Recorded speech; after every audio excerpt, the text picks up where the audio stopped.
লন্ডনে চিকিৎসাধীন BNP chairperson Begum Khaleda Zia শারীরিকভাবে আগের চেয়ে অনেকটা ভালো আছেন বলে জানিয়েছেন তার ব্যক্তিগত চিকিৎসক অধ্যাপক ডক্টর AZM জাহিদ হোসেন।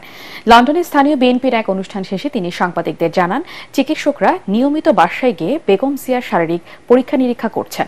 তাদের অনুমতি পেলে বেগম খালেদা জিয়ার দেশে ফেরার বিষয়ে সিদ্ধান্ত নেওয়া হবে বলেও জানান ডক্টর জাহিদ। চিকিৎসার জন্য গত 8 জানুয়ারি লন্ডন যান বিএনপি চেয়ারপারসন। লন্ডন ক্লিনিকে যাবতীয় পরীক্ষা নিরীক্ষা শেষে এখন বড় ছেলে তারেক রহমানের বাসায় থেকে বেগম জিয়ার চিকিৎসা চলছে। আগের চেয়ে উনি অনেকটা ভালো আছেন এটি বলা যায়। খুব সুস্থ উনি হয়ে উঠেছেন একথা আমি বলবো না, বাট উনি যে কোনো সময়ের তুলনায় আল্লাহর অশেষ মেহেরবানি অনেকটা সুস্থ আছেন। এখানকার চিকিৎসকরা ওনাকে বাসায় হোম ভিজিটের মাধ্যমে ওনাকে নিয়মিতভাবে ওনার শারীরিক পরীক্ষা নিরীক্ষা এবং চিকিৎসার ব্যবস্থা করছে।